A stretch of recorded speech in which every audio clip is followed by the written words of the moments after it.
Live at 6 ആരംഭിക്കുകയാണ്. തലക്കെട്ടുകൾ. താരസംഘടന അമ്മയിൽ തമ്മിലടി രൂക്ഷം. ടിനി ടോമിനെതിരായ അൻസിബയുടെ ആരോപണം ശരിവെച്ച് നീനാക്കുറുപ്പ്. കുടുംബസംഗമത്തിനിടെ കയ്യേറ്റത്തിന് ശ്രമിച്ചെന്നും പരാതി. അൻസിബയ്ക്കെതിരെ ഗുരുതര ആരോപണവുമായി ലക്ഷ്മിപ്രിയ.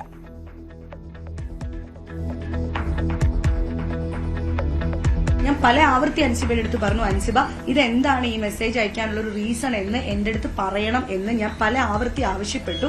അത് കഴിഞ്ഞിട്ട് ഒരു ദിവസം എന്റെ ഹസ്ബൻഡ് ഈ മെസ്സേജ് ഇത് വായിക്കുകയും അദ്ദേഹം വളരെ പാനിക് ആവുകയും അതിനെ തുടർന്ന് ഒരു കുടുംബമല്ലേ, കുടുംബമായിട്ട് ജീവിക്കുന്ന എല്ലാവർക്കും മനസ്സിലാവുമല്ലോ, എന്റെ വീട്ടിൽ ഈ മെസ്സേജിനെ ചൊല്ലി പല പ്രശ്നങ്ങളും ഉടലെടുക്കാൻ അത് കാരണമാകുന്നു എന്ന ഘട്ടത്തിൽ ഞാൻ അൻസിബയോട് ശ്രീനിയേട്ടൻ മരിച്ചു കിടക്കുന്ന ആ ഒരു അവസ്ഥയിൽ പോലും ഞാൻ റിക്വസ്റ്റ് ചെയ്ത് പറഞ്ഞിരുന്നു, അൻസിബ എന്റെ വീട്ടിലേക്ക് വരണം, മോള് ജയശേട്ടനെ കണ്ട് ഇത് സംസാരിക്കണം, ഇല്ലെങ്കിൽ അൻസിബ ഹസ്ബൻഡിന്റെ അടുത്ത് ഫോണിലെങ്കിലും ഈ വിഷയം സംസാരിക്കണം, എനിക്ക് പല പ്രശ്നങ്ങളും ഉണ്ടാകുന്നു എന്ന് പറയുന്നു. അതിനൊന്നും ആ കുട്ടി തയ്യാറായില്ല. പിന്നീട് യാതൊരു വിധത്തിലും എന്റെ മെസ്സേജസിന് റെസ്പോണ്ട് ചെയ്യുകയോ എന്റെ കോൾസ് അറ്റൻഡ് ചെയ്യുകയോ ആ കുട്ടി ചെയ്തിട്ടില്ല.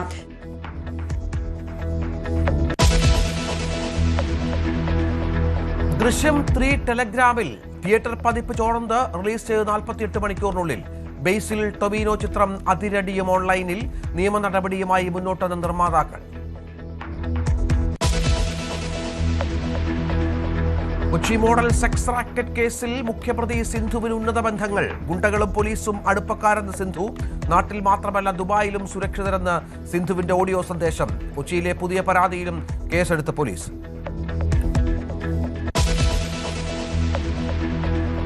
സംസ്ഥാനത്ത് കനത്ത മഴ തുടരുന്നു. 3 ജില്ലകളിൽ ഓറഞ്ച് അലർട്ട്. ഭൂതത്താൻകെട്ട് അണക്കെട്ട് ഉടൻ തുറക്കും. കൊല്ലത്ത് KSRTC ബസിന് മുകളിലേക്ക് മരമൊടിഞ്ഞു വീണു. കാലവർഷം മറ്റന്നാൾ എത്തും. പകർച്ചവ്യാധി പ്രതിരോധം പൂർണ്ണമെന്ന് ആരോഗ്യമന്ത്രി.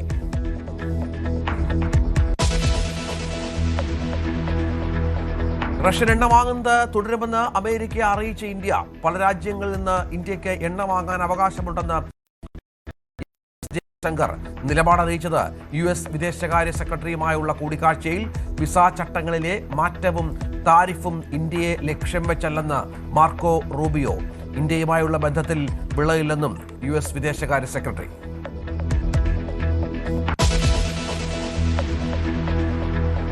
മുഖ്യമന്ത്രിയുടെ സെക്രട്ടറിയായി ചുമതലയേറ്റ് ഡോക്ടർ രത്തൻ ഖേൽക്കർ. അവധി ദിനത്തിലെ നിയമനം മുഖ്യമന്ത്രിയുടെ നിർദ്ദേശപ്രകാരം. വ്യവസായ വകുപ്പ് ഡയറക്ടറുടെ നിയമനത്തിൽ അനിഷ്ടം പ്രകടിപ്പിച്ച മന്ത്രി കുഞ്ഞാലിക്കുട്ടി. രത്തൻ ഖേൽക്കറുടെ നിയമനം ആശങ്ക ഉളവാക്കുന്നുവെന്ന് ബിനോയ് വിശ്വം. കനത്ത തോൽവിക്ക് പിന്നാലെ പയ്യന്നൂർ CPM-ൽ പൊട്ടിത്തെറി. പാർട്ടി ഏരിയ കമ്മിറ്റിയിൽ ചേരിതിരിഞ്ഞ് രൂക്ഷ വിമർശനവുമായി നേതാക്കൾ.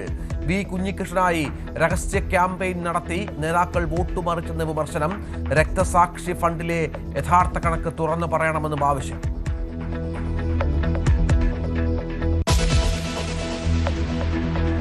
സംസ്ഥാനത്ത് ബക്രീദിന് 2 ദിവസം അവധി പ്രഖ്യാപിച്ച സർക്കാർ. മെയ് 27-നും 28-നും പൊതു അവധി.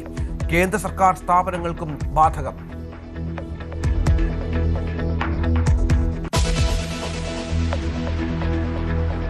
ടിനി ടോമിനെതിരായ അൻസിബ ഹസന്റെ പരാതി ശരിവെച്ച് നീനാക്കുറുപ്പ്. ടിനി ടോമിൽ നിന്ന് തനിക്കും മോശം അനുഭവമുണ്ടായി. അമ്മയുടെ കുടുംബ സംഗമത്തിൽ വെച്ച് കയ്യേറ്റ ശ്രമമുണ്ടായി. അസഭ്യം പറഞ്ഞു. അൻസിബയെ കുറിച്ച് നടത്തിയ മോശം പരാമർശങ്ങൾ താൻ കേട്ടിരുന്നുവെന്നും നീനാക്കുറുപ്പ് അമ്മയ്ക്ക് നൽകിയ പരാതിയിൽ പറയുന്നു. ടോം ഞാനുള്ള അസോസിയേഷനിലെ ഒരു മെമ്പറാണ്. ഞാൻ ഭാരവാഹികളുടെ കൂട്ടത്തിൽ നമ്മുടെ ഈ അമ്മ അസോസിയേഷനിലെ EC മെമ്പറുമാണ്. അപ്പോൾ ഞാൻ as an EC member I have to respect the bylaws.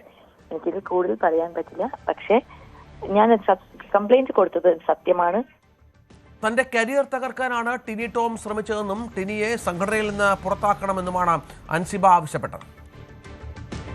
Officially ഞാൻ അമ്മയിലേക്ക് പരാതി ഇട്ടത് ഇന്നലെയാണ്. കഴിഞ്ഞ 12-ാം തീയതി പരാതിയിട്ട ശ്രീമതി നീനാക്കുറുപ്പിന് പോലും ഇതുവരെ നീതി ലഭിച്ചിട്ടില്ല. അതിലൊരു കാര്യം സംസാരിച്ചിട്ടില്ല. ഇന്നലത്തെ പ്രസിഡന്റിന്റെ പ്രസ് മീറ്റിൽ നിന്നും അത് വളരെ വ്യക്തമാണ്. കാരണം ടിനി ടോമിനെതിരെ ഇത്രയും ആരോപണങ്ങൾ വന്നിട്ടും ഇത്രയും കാര്യങ്ങൾ വന്നിട്ടും അതിനെപ്പറ്റി മാധ്യമങ്ങൾ പ്രസിഡന്റിനോട് ചോദിച്ചപ്പോൾ പ്രസിഡന്റ് ടിനി ടോമിനെ സംരക്ഷിക്കുന്ന തരത്തിൽ ആണ് സംസാരിച്ചത്. കഴിഞ്ഞ 12-ാം തീയതി ടിനി ടോമിനെതിരെ ഇങ്ങനെ ഒരു പരാതി മറ്റൊരു എക്സിക്യൂട്ടീവ് അംഗം, മുതിർന്ന എക്സിക്യൂട്ടീവ് അംഗമാണ്, സീനിയർ ആയിട്ടുള്ള ഒരു ആർട്ടിസ്റ്റാണ്. അങ്ങനെ ഒരു സ്ത്രീ പരാതി കൊടുത്തത് ശ്രദ്ധയിൽപ്പെട്ടിട്ട് പോലും അതിനെപ്പറ്റി മെൻഷൻ പോലും ചെയ്തിട്ടില്ല പ്രസിഡന്റ് ഇന്നലെ.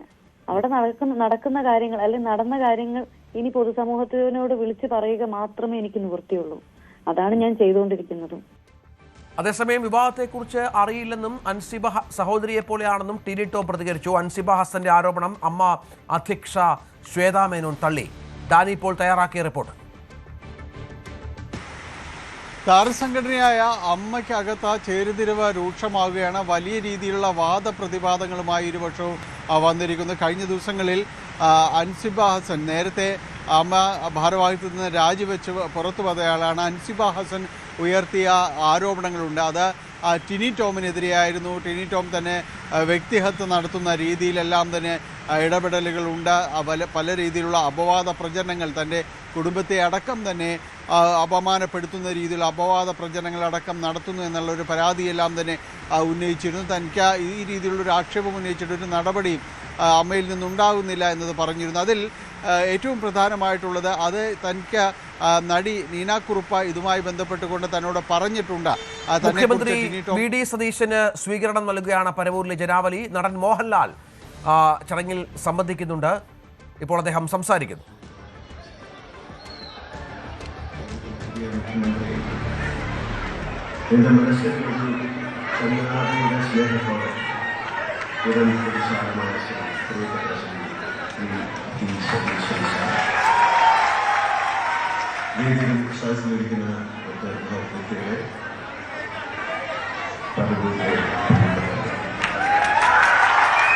വളരെ സന്തോഷകരമായ ഒരു സാധനമായിരുന്നു.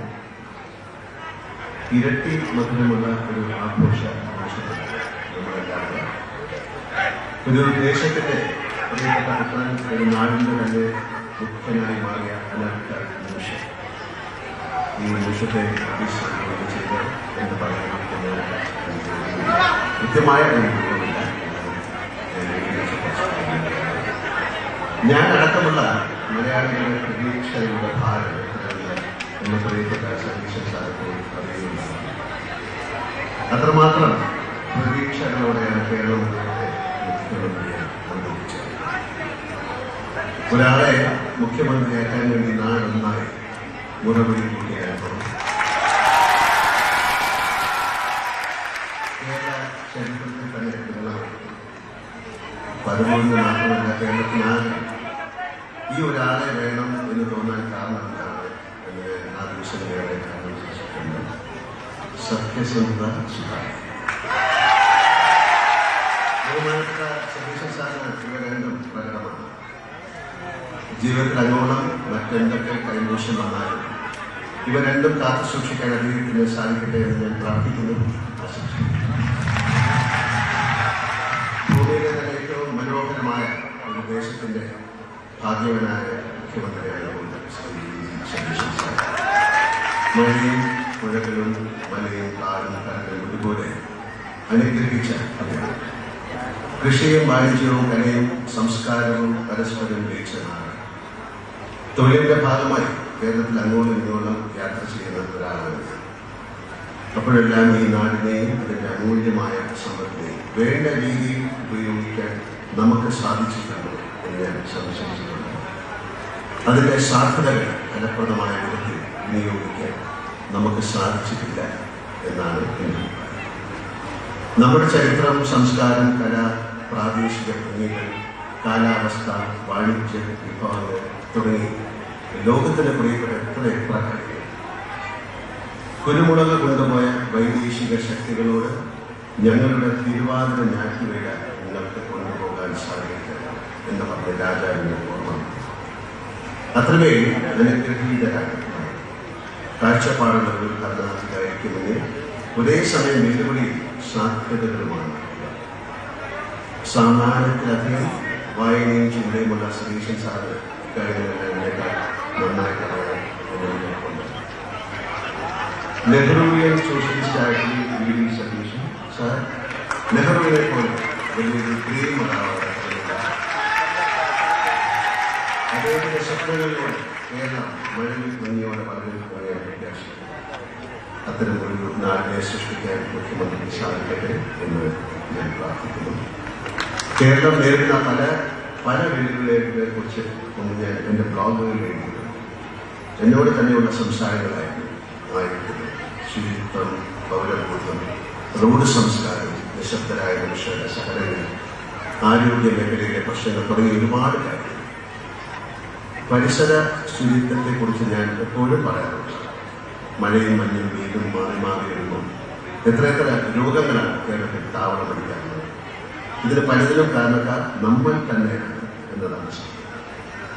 ഒരു യുദ്ധത്തിൽ മരിക്കുന്നതിനേക്കാൾ മനുഷ്യർ കേരളത്തിലെ റോഡുകളിൽ ഒരു വർഷം മരിക്കുന്നു എന്ന് ഞാൻ വ്യക്തതയോടെ എടുത്ത് വായിച്ച കാര്യം നോക്കുന്നു.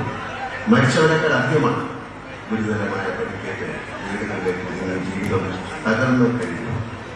ഈ രണ്ട് കാര്യങ്ങൾ ബഹുമാനപ്പെട്ട മുഖ്യമന്ത്രിയുടെ മുന്നിലേക്ക് എൻ്റെ ആകുലതകളായി എത്തുകയാണ്. ആളെ കൊല്ലുന്ന റോഡുകളിൽ നിന്നും നാടിനെ നശിപ്പിക്കുന്ന മാലിന്യങ്ങളിൽ നിന്നും കേരളത്തെ രക്ഷിക്കാൻ നമുക്ക് സാധിച്ചാൽ അത് വലിയൊരു ചുമതല. മറ്റൊന്ന് മയക്കുമരുന്ന്. നർക്കോട്ടിക്സ്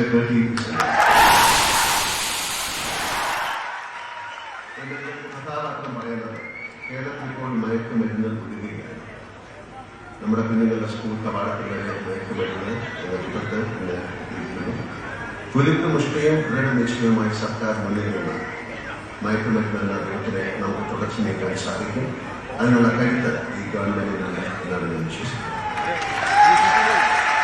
എല്ലാ രാഷ്ട്രീയ പാർട്ടിയിലുള്ളവരുമായും സൗഹൃദം നിലനിർത്തുന്ന ആളാണ് ഞാൻ. കക്ഷി രാഷ്ട്രീയമല്ല, രാഷ്ട്രബോധമാണ് എന്നെ പഠിപ്പിച്ചിട്ടുള്ളത്. തിരഞ്ഞെടുക്കപ്പെട്ട സർക്കാർ എല്ലാ ജനങ്ങളുടേതുമാണ്. സർക്കാരിനും മുഖ്യമന്ത്രിക്കും മാത്രമായി ഇവിടെ വിപ്ലവങ്ങൾ കൊണ്ടുവരാൻ സാധിക്കില്ല എന്ന് വയ്ക്കാം. അവകാശങ്ങൾക്കൊപ്പം വരുന്ന നിഴലാണ് കടമ. ഒരു കലാകാരൻ എന്ന നിലയിലും വ്യക്തി എന്ന നിലയിലും എന്നാൽ കഴിയുന്ന എല്ലാ സഹായങ്ങളും എന്നത്തെയും പോലെ സതീശൻ സാറിനും വലിയ സർക്കാരിനും ഞാൻ വാഗ്ദാനം ചെയ്യുന്നു. ഇതൊക്കെ ചെറുത വലിയമായ ഒരുപാട് കാര്യങ്ങൾ പ്രിയപ്പെട്ട സതീശൻ സാറിനോടൊപ്പമുണ്ട്. എന്തിനും തയ്യാറായി ഞങ്ങൾക്ക് വലിയ താങ്കൾക്കൊപ്പമുണ്ട്. ധീരമായി ഞങ്ങളെ മുന്നിൽ നിന്ന് നയിക്കാം. നമുക്കൊന്നായി ഈ കേരളത്തെ മാറ്റിയെടുക്കാം. അതിന്റെ പരാധീനതകളെ പറവൂർ എന്ന് പറഞ്ഞാൽ ഞങ്ങൾ സിനിമാക്കാർക്ക് പറവൂർ ഭരതൻ ചേട്ടൻ. കേരളത്തിന്റെ ചരിത്രമെന്ന് ശ്രദ്ധിക്കുന്ന ദേശമാണിത്. ഇവിടെ വന്ന് ഇത്രയും മഹനീയമായ ഒരു ആഘോഷത്തിൽ പങ്കെടുക്കാൻ സാധിച്ചത് എന്റെ ഭാഗ്യമായി ഞാൻ കരുതുന്നു. ഇതിനെ ക്ഷണിച്ച സംഘാടകരുടെ ഹൃദയം നിറഞ്ഞ നന്ദി. ശ്രീ വി ഡി സതീശൻ ഞാൻ കരുതുന്നു ഇതിനെന്നെ ക്ഷണിച്ച സംഘാടകർക്ക് എൻ്റെ ഹൃദയം നിറഞ്ഞ നന്ദി. ശ്രീ വി ഡി സതീശൻ സാർ മുഖ്യമന്ത്രിയായി ചുമതലയേറ്റപ്പോൾ എന്തുകൊണ്ട് എൻ്റെ മനസ്സ് ആധുനിക സിംഗപ്പൂരിൻ്റെ സൃഷ്ടാവ് ലീ ക്വാൻ യുവിൻ്റെ ജീവിതം തെളിഞ്ഞു. ഞാൻ നിരന്തരം യാത്ര പോകുന്ന ഒരു സ്ഥലമാണ്, ഒരു രാജ്യമാണ് സിംഗപ്പൂർ. എനിക്കവിടെ ഒരുപാട് സുഹൃത്തുക്കളുണ്ട്, നല്ല സുഹൃത്തുക്കളുണ്ട്. അദ്ദേഹം മരിച്ചിട്ട് 11 വർഷമായി. ഇപ്പോഴും അവിടുത്തെ സൗഹൃദ സദസ്സുകൾ ഒരു തവണയെങ്കിലും അദ്ദേഹത്തെ ഓർക്കാതെ പിരിയാറില്ല. ചിലർ അദ്ദേഹത്തെ ഓർത്ത് കരയുന്നതും ഞാൻ കണ്ടിട്ടുണ്ട്. ഒരു ഭരണാധികാരി ജനങ്ങളുടെ ഹൃദയത്തിൻ്റെ ഭാഗമാകുന്നത് സിംഗപ്പൂരിൽ പോകുമ്പോൾ ഞാൻ ഇപ്പോഴും കാണുന്നു. അറിവ്, ലോക അനുഭവങ്ങളിൽ നിന്ന് നല്ല കാര്യങ്ങൾ സ്വാംശീകരിക്കാനുള്ള കഴിവ്, നാടിനോടും മനുഷ്യരോടുമുള്ള ആത്മാർത്ഥമായ സ്നേഹവും സത്യസന്ധതയും കഠിനാധ്വാനവും സമർപ്പണവും ഇവയെല്ലാം ലീ ക്വാൻ യുവിൽ ഒത്തുചേർന്നിരുന്നു. യാഥാർത്ഥ്യവും സ്വപ്നങ്ങളും നിറഞ്ഞതാണ് അദ്ദേഹത്തിൻ്റെ പുസ്തകങ്ങൾ. തീർച്ചയായും ബഹുമാനപ്പെട്ട സതീശൻ സാർ അവ വായിച്ചിട്ടുണ്ടാവും. ഒരാൾക്ക് മറ്റൊരാളാവാൻ സാധിക്കില്ല എന്ന് എനിക്കറിയാം. എപ്പോഴും ജാഗ്രതയോടെ ലോകത്തെയും ജീവിതത്തെയും വീക്ഷിക്കുകയും ഒരു വിദ്യാർത്ഥിയെപ്പോലെ നിരന്തരം പഠിക്കുകയും ചെയ്യുന്നു. ഞാൻ മനസ്സിലാക്കുന്ന നമ്മുടെ മുഖ്യമന്ത്രിക്ക് ലീ ക്വാൻ യുവിനെ പോലെ സ്വപ്നം കാണാനും കഠിനാധ്വാനത്തിലൂടെ പുതിയൊരു കേരളത്തെ സൃഷ്ടിക്കാനും സാധിക്കട്ടെ. അതിനെല്ലാ പിന്തുണയുമായി സാധാരണക്കാരായ ഞങ്ങളുണ്ട്, ഈ ഞാനുണ്ട്, നമ്മളുണ്ട്. ഒരിക്കൽ കൂടി എല്ലാവർക്കും ഒരു നല്ല സായനം നേരുന്നു. വി ഡി സതീശൻ സാറിന് എൻ്റെ ഹൃദയത്തിൻ്റെ ഭാഷയിൽ ഞാൻ ആശംസ ചൊരിയുന്നു. Jai Hind. Thank you very much.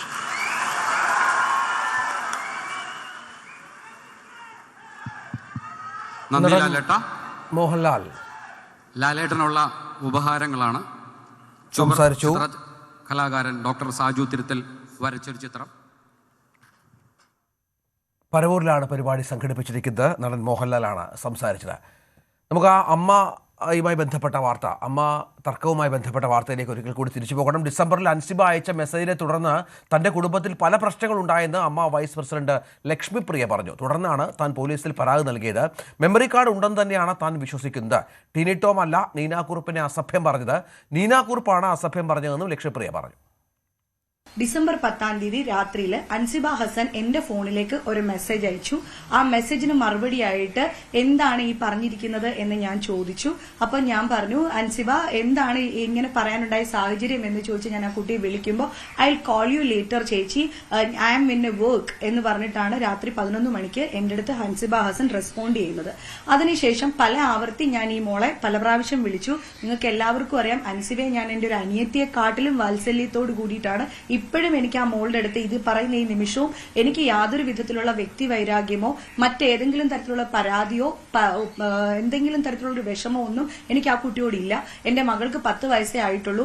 Age കൊണ്ട് അൻസിബ എന്റെ മകളാകാനുള്ള ഒരു പ്രായമൊന്നും ആയിട്ടില്ലെങ്കിലും അൻസിബയും ഞാനും തമ്മിൽ ആ ഒരു എന്താ പറയാ, അൻസിബയുടെ അമ്മയെ പോലെ അൻസിബയെ കൺസിഡർ ചെയ്യുന്ന സ്നേഹിക്കുന്ന ഒരു വ്യക്തി തന്നെയായിരുന്നു. അപ്പോ പല ആവർത്തി എപ്പോഴും എന്റെ വീട്ടിൽ വരാറുള്ള കുട്ടിയാണ്. ഞങ്ങൾ ഒരുമിച്ച് പുറത്തു പോകാറുണ്ട്. എന്റെ ഏറ്റവും നല്ല സുഹൃത്തായിരുന്നു അൻസിബ. അങ്ങനെ ഇരിക്കുമ്പോൾ ഞാൻ പല ആവർത്തി അൻസിബയുടെ അടുത്ത് പറഞ്ഞു, അൻസിബ ഇതെന്താണ് ഈ മെസ്സേജ് അയക്കാനുള്ള ഒരു റീസൺ എന്ന് എന്റെ അടുത്ത് പറയണം എന്ന് ഞാൻ പല ആവർത്തി ആവശ്യപ്പെട്ടു. അത് കഴിഞ്ഞിട്ട് ഒരു ദിവസം എന്റെ ഹസ്ബൻഡ് ഈ മെസ്സേജ് ഇത് വായിക്കുകയും അദ്ദേഹം വളരെ പാനിക് ആവുകയും അതിനെ തുടർന്ന് ഒരു കുടുംബമല്ലേ, കുടുംബമായിട്ട് ജീവിക്കുന്ന എല്ലാവർക്കും മനസ്സിലാവുമല്ലോ, എന്റെ വീട്ടിൽ ഈ മെസ്സേജിനെ ചൊല്ലി പല പ്രശ്നങ്ങളും ഉടലെടുക്കാൻ അത് കാരണമാകുന്നു എന്ന ഘട്ടത്തിൽ ഞാൻ അൻസിബയോട് ശ്രീനിയേട്ടൻ മരിച്ചു കിടക്കുന്ന ആ ഒരു അവസ്ഥയിൽ പോലും ഞാൻ റിക്വസ്റ്റ് ചെയ്ത് പറഞ്ഞിരുന്നു, അൻസിബ എന്റെ വീട്ടിലേക്ക് വരണം, മോള് ജയശേട്ടനെ കണ്ട് ഇത് സംസാരിക്കണം, ഇല്ലെങ്കിൽ അൻസിബ ഹസ്ബൻഡിന്റെ അടുത്ത് ഫോണിലെങ്കിലും ഈ വിഷയം സംസാരിക്കണം, എനിക്ക് പല പ്രശ്നങ്ങളും ഉണ്ടാകുന്നു എന്ന് പറയുന്നു. അതിനൊന്നും ആ കുട്ടി തയ്യാറായില്ല. പിന്നീട് യാതൊരു വിധത്തിലും എന്റെ മെസ്സേജസിന് റെസ്പോണ്ട് ചെയ്യുകയോ എന്റെ കോൾസ് അറ്റൻഡ് ചെയ്യുകയോ ആ കുട്ടി ചെയ്തിട്ടില്ല. ദൃശ്യം 3 ചോർന്നു. ദൃശ്യം 3യുടെ തിയേറ്റർ പതിപ്പ് ടെലഗ്രാമിലെത്തി. റിലീസ് ചെയ്ത് 48 മണിക്കൂറിനുള്ളിലാണ് സിനിമ ചോർന്നത്. കഴിഞ്ഞ ദിവസം ദൃശ്യം 3 100 കോടി ക്ലബിലെത്തിയിരുന്നു. ഇതിനിടെ ബേസിക് ജോസഫ്, ടൊവീന തോമസ് ചിത്രം അതിരടിയും ഓൺലൈനിലെത്തി. തമിഴ് MV എന്ന പേജിലാണ് ചിത്രം ലീക്ക് ചെയ്ത്. നിയമ നടപടിയുമായി മുന്നോട്ട് പോകുമെന്നാണ് നിർമ്മാതാക്കൾ പറയുന്നത്. സംസ്ഥാനത്ത് ഇന്ന് വിവിധ ജില്ലകളിൽ ഒറ്റപ്പെട്ട ശക്തമായ മഴ പെയ്യുകയാണ്. 11 ജില്ലകളിൽ യെല്ലോ അലേർട്ട് ഉണ്ട്. തിരുവനന്തപുരം, കൊല്ലം, പത്തനംതിട്ട, ആലപ്പുഴ, കോട്ടയം, ഇടുക്കി, തൃശൂർ, മലപ്പുറം, കോഴിക്കോട്, കണ്ണൂർ, കാസർഗോഡ് ജില്ലകളിലാണ് യെല്ലോ അലേർട്ട്. എറണാകുളത്ത് അതിശക്തമായ മഴയ്ക്ക് സാധ്യതയുണ്ട്. ഓറഞ്ച് അലേർട്ട് പ്രഖ്യാപിച്ചിരിക്കുകയാണ്. നിലവിൽ ജില്ലയിൽ ശക്തമായ മഴ തുടരുകയാണ്. ഇതിനിടെ ഭൂതത്താൻകെട്ട് ബാരേജിന്റെ ഷട്ടറുകൾ ഇടയ്ക്ക് തുറക്കുമെന്ന് അറിയിപ്പുണ്ട്. ജലനിരപ്പ് ക്രമീകരിക്കാനാണ് നടപടി. പെരിയാറിൽ ജലനിരപ്പ് നേരിയ തോതിൽ ഉയരും. പെരിയാർ, ആലുവ, പെരുമ്പാവൂർ, കാലടി ഭാഗങ്ങളിൽ ജലനിരപ്പ് ഉയർന്നേക്കും. പുഴയുടെ ഇരുകരകളിലും താമസിക്കുന്നവർ ശ്രദ്ധിക്കണമെന്ന് മുന്നറിയിപ്പുണ്ട്. സംസ്ഥാനത്ത് ഒറ്റപ്പെട്ട ഇടങ്ങളിൽ 26 വരെ ഇടിമിന്നലോട് കൂടിയ മഴയ്ക്കും മണിക്കൂറിൽ 40 മുതൽ 50 കിലോമീറ്റർ വരെ വേഗതയിൽ ശക്തമായ കാറ്റിനും സാധ്യതയുണ്ട്.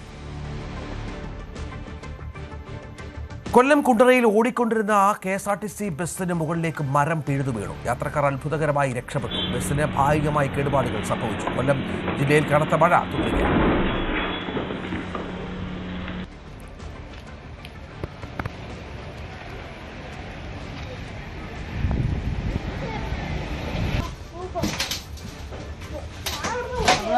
തെർമോക്കോളെല്ലാം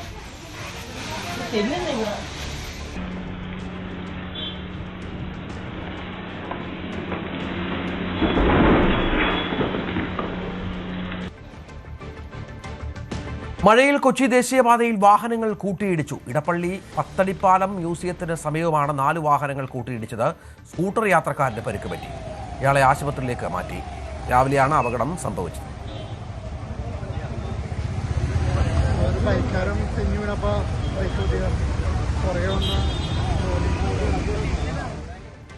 സംസ്ഥാനത്ത് പകർച്ചവ്യാധി പ്രതിരോധ സംവിധാനം സജ്ജമെന്ന് മന്ത്രി കെ മുരളീധരൻ. മഴക്കാല ശുചീകരണം അടക്കമുള്ളവയിൽ തീരുമാനമായി.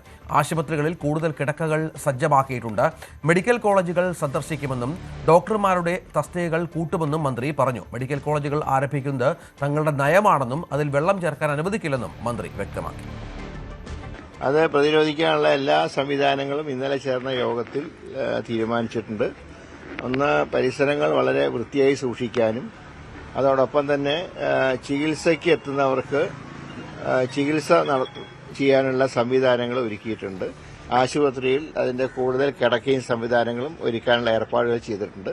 പ്രാഥമിക ആരോഗ്യ കേന്ദ്രങ്ങളും കമ്മ്യൂണിറ്റി ഹെൽത്ത് സെന്ററുകളിലും ജില്ലാ ആശുപത്രികളിലും മെഡിക്കൽ കോളേജുകളിലൊക്കെ അതിനുള്ള സംവിധാനങ്ങൾ ഒരുക്കാൻ ആവശ്യപ്പെട്ടിട്ടുണ്ട്. ആവശ്യത്തിനുള്ള മരുന്നുകൾ നൽകാനുള്ള സംവിധാനം ഉണ്ടായിട്ടുണ്ട്.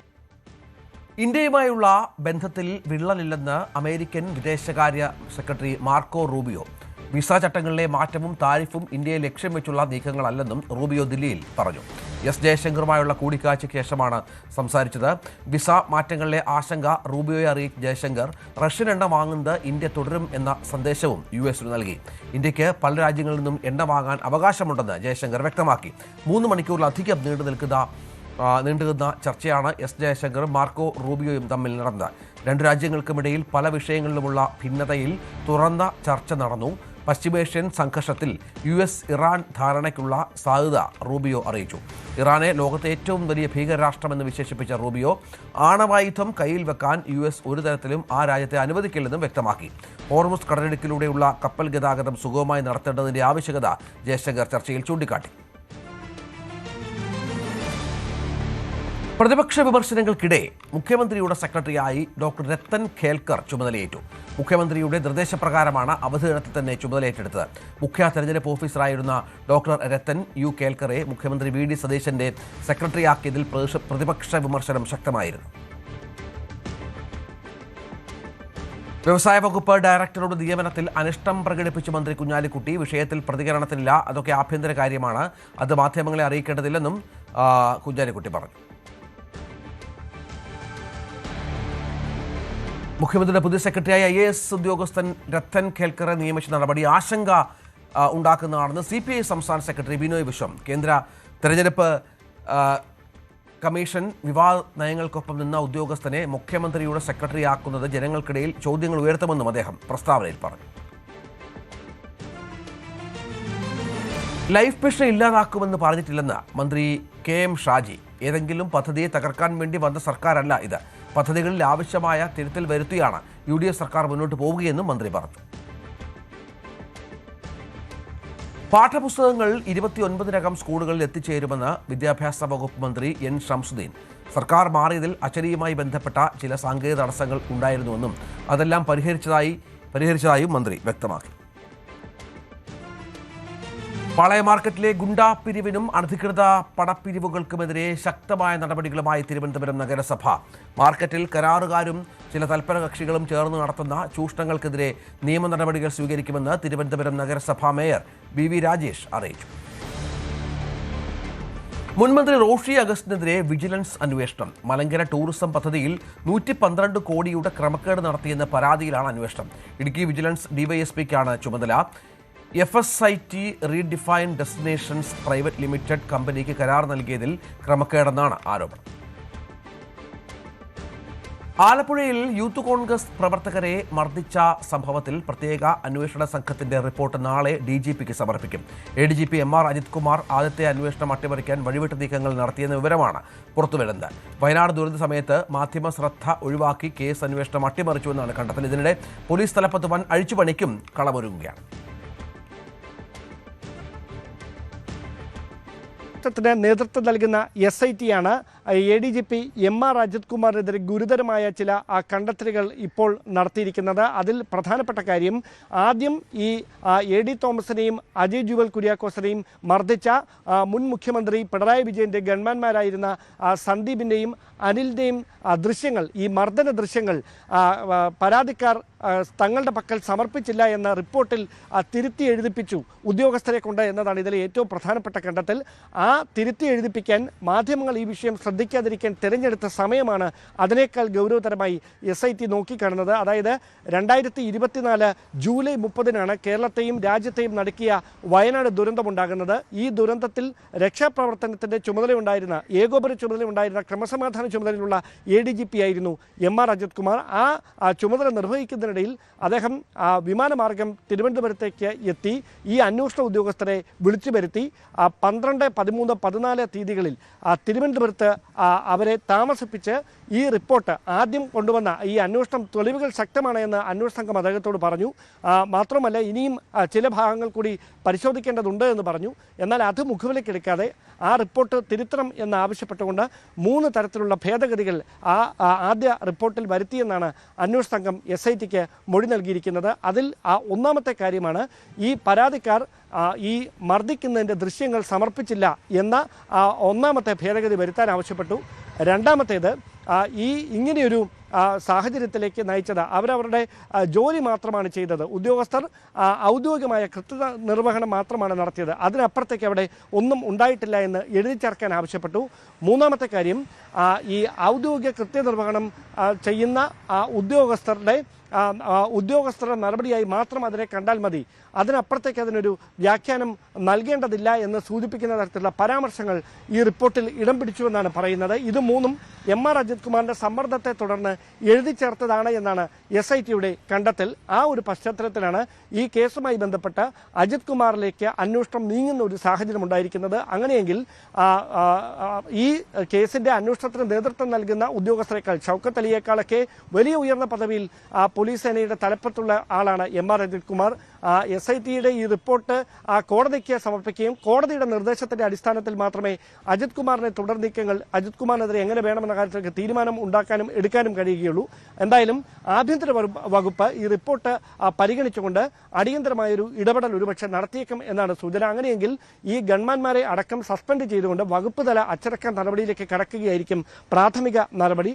അതിനു പുറമെയായിരിക്കും MR അജിത് കുമാറിന്റെ ദുരൂഹമായ ഇടപെടലുകൾ സംബന്ധിച്ച വിശദമായ അന്വേഷണം മറുവശത്ത് നടത്തുക. അതോടൊപ്പം മറ്റേതെങ്കിലും കേസുകളിൽ സമാനമായ തരത്തിലുള്ള ഇടപെടൽ, ബാഹ്യ സമ്മർദ്ദം MR അജിത് കുമാർ ക്രമസമാധാന ചുമതലയുള്ള ADGP ആയിരുന്നപ്പോൾ നടത്തിയിട്ടുണ്ടോ എന്ന കാര്യങ്ങളിലേക്ക് കൂടി പരിശോധനകൾ നീളുന്ന ഒരു സാഹചര്യം ഉണ്ടാകും. അതിനിടെയാണ് UDF സർക്കാർ അധികാരമേറ്റതിന് പിന്നാലെ ആഭ്യന്തര വകുപ്പിൽ തിരക്കിട്ട ചർച്ചകൾ പോലീസ് തലപ്പത്തെ അഴിച്ചുപണിയുമായി ബന്ധപ്പെട്ട് നടക്കുന്നുവെന്ന സൂചനകൾ കൂടി പുറത്തുവരുന്നത്. നിലവിലെ സംസ്ഥാന പോലീസ് മേധാവി റവാഡ ചന്ദ്രശേഖരന് 2027 ജൂൺ മാസം വരെ കാലാവധിയുണ്ട്. അതുകൊണ്ട് അദ്ദേഹം അവിടെ ആ പദവിയിൽ തുടരും.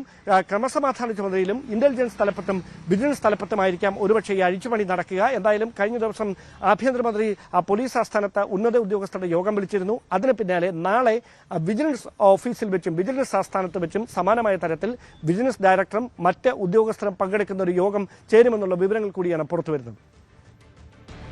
CPM പയ്യന്നൂർ ഏരിയ കമ്മിറ്റിയിൽ വാക്പോര്. നേതാക്കൾ തന്നെ വി കുഞ്ഞികൃഷ്ണന് വോട്ട് മറിച്ചതായി വിമർശനം. കുഞ്ഞികൃഷ്ണന് വേണ്ടി പാർട്ടി നേതാക്കൾ രഹസ്യ ക്യാമ്പയിൻ നടത്തി. ലോക്കൽ കമ്മിറ്റി സെക്രട്ടറിയുടെ പേരടക്കം എടുത്തു പറഞ്ഞായിരുന്നു വിമർശനം. തലയിൽ മുണ്ടിട്ട് നടക്കേണ്ട ഗതികളിൽ പാർട്ടിയെ നേതൃത്വം എത്തിച്ചുവെന്നും ഏരിയ കമ്മിറ്റി പിരിച്ചുവിടണമെന്നും ആവശ്യമുയർന്നു. വി കുഞ്ഞികൃഷ്ണനെ അനുനയിപ്പിച്ച് ഒപ്പം നിലനിർത്തുന്നതിൽ ജില്ലാ സംസ്ഥാന നേതാക്കൾക്ക് വീഴ്ച പറ്റിയെന്നും ആരോപണം വന്നു. ഈ ആരോപണമുണ്ടായ സാഹചര്യം പാർട്ടി പരിഗണിച്ചില്ലെന്നും അംഗങ്ങൾ വിമർശിച്ചു. രക്തസാക്ഷി ഫണ്ടുമായി ബന്ധപ്പെട്ട യഥാർത്ഥ കണക്ക് ജനത്തോട് തുറന്നു പറയണമെന്നും ആവശ്യം ഉയർന്നു. മോഡലിംഗിന്റെ മറവിൽ സെക്സ് റാക്കറ്റ് കേസിൽ പ്രതി സിന്ധുവിന്റെ ശബ്ദ സന്ദേശം പുറത്ത്. ഗുണ്ടകളെയും പോലീസിനെയും തനിക്ക് പരിചയമുണ്ട്, നാട്ടിലാണെങ്കിലും ദുബായിലാണെങ്കിലും നല്ല ബന്ധങ്ങളുണ്ടെന്നും പ്രശ്നങ്ങളൊന്നും ഉണ്ടാകില്ലെന്നും സിന്ധു പറഞ്ഞു. ഏജന്റിന് അയച്ച സന്ദേശത്തിൽ ഇക്കാര്യം പറയുന്നുണ്ട്. സംഭവത്തിൽ ഒരാൾക്കെതിരെ കൂടി കേസെടുത്തു. മോഡൽ സെക്സ് റാക്കറ്റ് കേസിലെ പുതിയ വിവരങ്ങളാണ് ഇപ്പോൾ പുറത്തേക്ക് വരുന്നത്. ഇതിൽ സിന്ധു എന്ന ചോയ്സി എന്ന സിന്ധു ഏജന്റിന് അയച്ച ശബ്ദ സന്ദേശമടക്കം പുറത്ത് വന്നിട്ടുണ്ട്.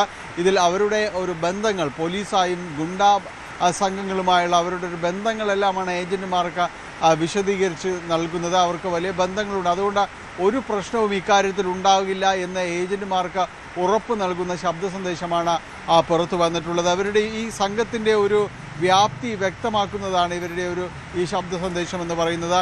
നേരത്തെയും തന്നെയും ഒരു ആക്ഷേപം ഉയർന്നിരുന്നത് ഇവർക്കെല്ലാം വലിയ രീതിയിലുള്ള ഗുണ്ടാ ബന്ധങ്ങളടക്കം ഉണ്ട്, ആ രീതിയിലാണ് ഇവർ മുന്നോട്ട് പോകുന്നത് എന്നതടക്കം ഒരു ആക്ഷേപമായിട്ട് ഉയർന്നിരുന്നു. പരാതിയിലടക്കം അത് പറഞ്ഞിരുന്നു. പോലീസിൻ്റെ അന്വേഷണത്തിൽ അത് ശരിവയ്ക്കുന്ന രീതിയിലാണ് ഇപ്പോഴുള്ള കാര്യങ്ങൾ. അതുകൊണ്ട് തന്നെ ഗുണ്ടാ സംഘങ്ങളിലേക്കടക്കം, കൊച്ചിയിലെ ഗുണ്ടാ സംഘങ്ങളിലേക്കടക്കം അന്വേഷണം നീളുകയാണ്. അവർക്ക് ഇവരൊരു കൊട്ടേഷൻ തുകയെല്ലാം ഇക്കാര്യങ്ങളിൽ നൽകിയിട്ടുണ്ട്. കമ്മീഷൻ തുകയ്ക്കൊപ്പം ഈ യുവതികളെ ഇവിടെ നിന്ന് കയറ്റിവിടുമ്പോഴുള്ള ഒരു കമ്മീഷൻ തുകയ്ക്കൊപ്പം തന്നെ ഇവർക്കൊരു സംരക്ഷണം നൽകുന്ന രീതിയിൽ പരാതിക്കാരെ ഈ ഭീഷണി ഉപയോഗിച്ച് അമർച്ച ചെയ്യുന്ന രീതിയിലെല്ലാം തന്നെ ഇവർ പ്രവർത്തിച്ചിരുന്നു. അതിനെല്ലാം ഇവർക്ക് തുക നൽകിയിരുന്നു എന്ന സംശയം പോലീസിനെ ബലപ്പെടുന്നുണ്ട്. കാരണം ഇവർക്ക് തുക കൈമാറിയതായിട്ടുള്ള രേഖകൾ പോലീസിനെ കണ്ടെടുത്തിട്ടുണ്ട്. ഈ കേസുമായി ബന്ധപ്പെട്ടുകൊണ്ട് ഒരു പരാതി കൂടി ഇപ്പോൾ രജിസ്റ്റർ ചെയ്തിട്ടുണ്ട്. നേരത്തെ വന്ന പരാതിയിൽ ഒരു കേസ് കൂടി രജിസ്റ്റർ ചെയ്തിട്ടുണ്ട്. അത് സിറ്റി പോലീസ് കമ്മീഷണർക്ക് ലഭിച്ച പരാതിയാണ്. മരട് പോലീസിനെ കൈമാറിയിട്ടുണ്ട്. അതിൽ പ്രധാനമായും ഈ സിന്ധുവിനും ബിലാലിനുമെതിരെയാണ് ഇതിൽ പരാതി പ്രധാനമായിട്ടും തന്നെയുള്ളത്. ഇവരാണ് ഇവരെ യുവതികളെ പ്രേരിപ്പിക്കുകയും അതോടൊപ്പം തന്നെ ഇവിടുന്ന് കയറ്റിവിടുകയും ഇവരെ ഉപദ്രവിക്കുകയും എല്ലാം തന്നെ ചെയ്തിട്ടുള്ളതെന്ന് പരാതിയിൽ പറയുന്നുണ്ട്. ഏതായാലും ഇനിയുള്ള നീക്കമെന്ന് പറയുന്നത് ഈ പ്രതികളെല്ലാം അറസ്റ്റ് ചെയ്യപ്പെട്ട പ്രതികളെല്ലാം നിലവിൽ റിമാൻഡിലാണ്. അവരെ കസ്റ്റഡിയിൽ വാങ്ങി ചോദ്യം ചെയ്യാനുള്ള നീക്കത്തിലാണ് പോലീസ്. കൂടുതൽ പേരിലേക്ക് അന്വേഷണം എത്തും. അതോടൊപ്പം തന്നെ ദുബായിലുള്ള 2 പ്രതികൾ ഷംലയും റഹ്മത്തും ഇവരെ നാട്ടിലെത്തിക്കാനുള്ള ശ്രമങ്ങൾ കൂടി തുടരുകയാണ്. ഇവർ കൂടി ഈ കേസിൽ പിടിയിലാകുമ്പോൾ മാത്രമേ ഇതിൽ കൃത്യമായി ഇത് ആരാണ് ഈ റാക്കറ്റ് നിയന്ത്രിച്ചിരുന്നത് എന്നതടക്കമുള്ള വസ്തുതകൾ പുറത്തു വരികയുള്ളൂ. തിരുവനന്തപുരം വർക്കലയിൽ കൗൺസിലിംഗിനെത്തിയ പ്രായപൂർത്തിയാകാത്ത പെൺകുട്ടിയെ ലൈംഗിക പീഡനത്തിന് ഇരയാക്കിയ സൈക്കോളജിസ്റ്റ് അറസ്റ്റിൽ. വർക്കല പുത്തൻചന്തയിൽ പ്രവർത്തിക്കുന്ന സ്വകാര്യ ആശുപത്രിയിലെ സൈക്കോളജിസ്റ്റ് കൊല്ലം ഉമേനല്ലൂർ സ്വദേശി സന്തോഷ് സുകുമാരനെയാണ് വർക്കല പോലീസ് അറസ്റ്റ് ചെയ്ത് അമ്മയോടൊപ്പം കൗൺസിലിംഗിനായി എത്തിയ പെൺകുട്ടിയെ കൗൺസിലിംഗ് എന്ന വ്യാജേന മുറിക്കുള്ളിൽ പ്രവേശിപ്പിച്ച് പീഡിപ്പിക്കുകയായിരുന്നു. ബക്രീദ് പ്രമാണിച്ച് 27-നും 28-നും സംസ്ഥാനത്ത് പൊതു അവധി പ്രഖ്യാപിച്ചു. കേന്ദ്ര സർക്കാർ സ്ഥാപനങ്ങൾ ഉൾപ്പെടെ എല്ലാ സ്ഥാപനങ്ങൾക്കും അവധി ബാധകമായിരിക്കും. ദേവസ്വം മന്ത്രിയുടെ മുഖ്യമന്ത്രിയുടെ ഓഫീസാണ് ഇക്കാര്യം അറിയിച്ചത്.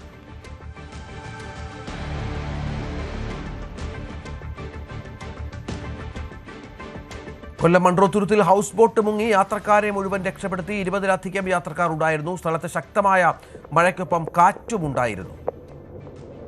ദൃശ്യങ്ങളാണ് പ്രേക്ഷകർ കാണുന്നത്.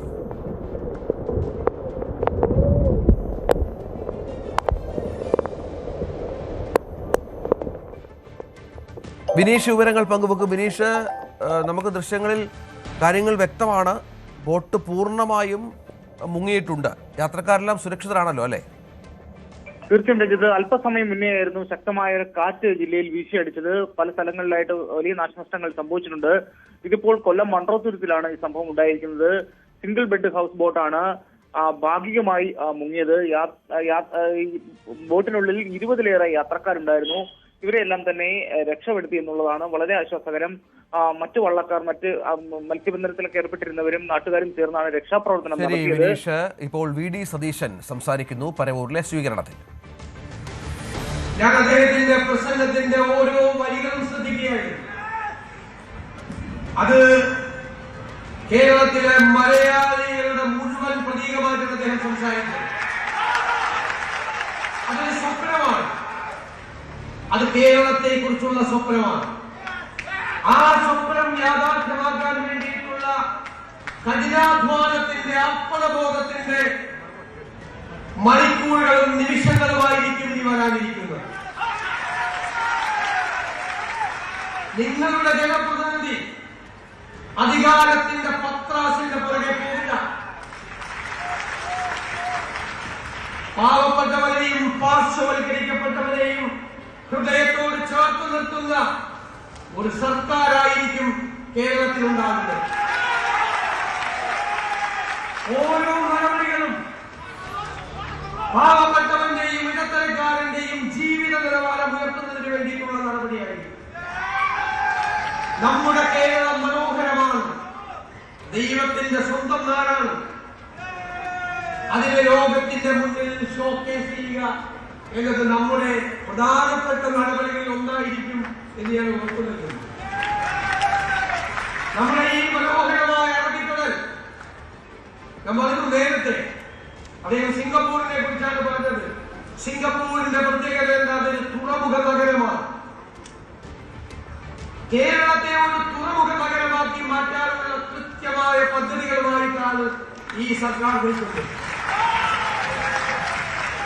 2 പ്രധാനപ്പെട്ട അന്താരാഷ്ട്ര തുറമുഖ ഒരു കണ്ടെയ്നർ ടെർമിനലും 17 മിനി പോർട്ടുകളും 600 കിലോമീറ്റർ അറബിക്കടലുമുള്ള ഈ കേരളത്തെ നമ്മളൊരു തുറമുഖ നഗരമാക്കി മാറ്റും. തുടങ്ങും ഇപ്പോൾ തന്നെ 4 അന്താരാഷ്ട്ര വിമാനത്താവളങ്ങളുള്ള കേരളം, ഇന്ത്യയിൽ ഏറ്റവും കൂടുതൽ ഏവിയേഷൻ പ്രോജക്ടുകളുള്ള സംസ്ഥാനമാക്കി നമ്മൾ മാറ്റും. എന്റെ കുഞ്ഞുങ്ങളെ, നമ്മുടെ കുഞ്ഞുങ്ങളെ വിദ്യാഭ്യാസം തേടി, തൊഴിൽ തേടി ലക്ഷങ്ങൾ അവർ വിദേശത്തേക്ക് പോകുന്നതിന് കുറവ് വരുത്തും. അവരവരുടെ മാതാപിതാക്കളോടൊപ്പം കേരളത്തിൽ നിന്ന് നന്നായി പഠിച്ച് നല്ല ജോലി കിട്ടുന്നതിനുള്ള അവസരം നമ്മൾ ഈ നമ്മുടെ കേരളത്തിൽ ഉണ്ടാക്കും. ഞാൻ ദീർഘമായി പറയുന്നില്ല, എല്ലാ ബജറ്റ് പുറത്തുവരാൻ പോകുന്നത് ധനകാര്യ വകുപ്പ് കൂടി ഏറ്റെടുത്തിട്ടുള്ള ഒരാളാണ്. അതിന് വെല്ലുവിളിയായതുകൊണ്ടാണ് അത് ഏറ്റെടുത്തത്. കേരളത്തിന്റെ സമ്പദ് വ്യവസ്ഥ മെച്ചപ്പെടുത്തണം. ഞാൻ എപ്പോഴും പറയും, ചാണക്യന്റെ അർത്ഥശാസ്ത്രത്തിൽ വളരെ രസകരമായ ഒരു വരിയുണ്ട്. ഞാൻ പണ്ട് അസംബ്ലിയിൽ പറഞ്ഞിട്ടുണ്ട്. ഭരണകൂടങ്ങൾ നികുതി വിധിക്കുന്നത് പൂമ്പാറ്റ പൂവിൽ നിന്ന് തേൻ കുടിക്കുന്നത് പോലെ ആയിരിക്കണം. പൂവ് അറിയണം, പൂവ് പോലും അറിയാതെ, ജനങ്ങളെ ദ്രോഹിക്കാതെ, ജനങ്ങളെ പ്രയാസപ്പെടുത്താതെ നമ്മുടെ സമ്പദ് വ്യവസ്ഥയെ നമ്മൾ മെച്ചപ്പെടുത്തും. നമുക്ക് ഒരുപാട് ലക്ഷ്യങ്ങളുണ്ട്. കേരളത്തിലെ ഏറ്റവും വലിയൊരു പദ്ധതി നമ്മൾ പ്രഖ്യാപിച്ചു. മുതിർന്ന പൗരന്മാർക്ക് പ്രത്യേകമായ മന്ത്രാലയം ഇന്ത്യയിൽ ആദ്യമായി ചെയ്യുന്നതാണ്. ഒരു സമൂഹം എങ്ങനെയാണ് പരിഷ്കൃതമാണ് എന്ന് കരുതുന്നത്, ആ സമൂഹം അതിലെ മുതിർന്നവരെ എങ്ങനെ അവരോട് പെരുമാറുന്നു എന്നതാണ്. ഇന്ത്യയിൽ ഏറ്റവും പരിഷ്കൃത സമൂഹമാക്കി മുതിർന്നവരെ ആദരിക്കുന്ന, അവരെ ശ്രദ്ധിക്കുന്ന, കുഞ്ഞുങ്ങളെ പോലെ ശ്രദ്ധിക്കുന്നവരാക്കി ഞങ്ങൾ മാറ്റും. ഒരു സംശയവും വരില്ല. വരാനിരിക്കുന്ന തലമുറകൾക്ക്. വി ഡി സതീശൻ പരവൂരിൽ സംസാരിക്കുകയാണ്. അദ്ദേഹത്തിന്റെ വികസന സങ്കല്പങ്ങൾ, സ്വപ്നങ്ങളാണ് ആ പരിപാടിയിൽ പങ്കുവച്ചത്. മോഹൻലാലിന്റെ പ്രസംഗത്തിനടക്കം അദ്ദേഹം കൃത്യമായി മറുപടിയും നൽകി. നമുക്ക് സ്വർണം വെള്ളി നിരക്കുകൾ കാണാം. കവിത ഗോൾഡ് ആൻഡ് ഡയമണ്ട്സ് ഇന്നത്തെ സ്വർണം വെള്ളി നിരക്കുകൾ നിങ്ങൾക്കായി സമർപ്പിക്കുന്നത് Kavitha gold and diamonds, the versatile jewellery. സ്വർണം 22 ക്യാരറ്റ് ഗ്രാമിന് 14,580, പവന് 1,16,640. സ്വർണം 18 ക്യാരറ്റ് ഗ്രാമിന് 12,045, പവന് 96,360. വെള്ളി ഗ്രാമിന് 285, കിലോയ്ക്ക് 2,85,000. കവിത ഗോൾഡ് ആൻഡ് ഡയമണ്ട്സ് ഇന്നത്തെ സ്വർണം വെള്ളി നിരക്കുകൾ നിങ്ങൾക്കായി സമർപ്പിച്ചത് Kavitha gold and diamonds, the versatile jewellery. Live at 6 പൂർണ്ണമാവുകയാണ്. നമസ്കാരം.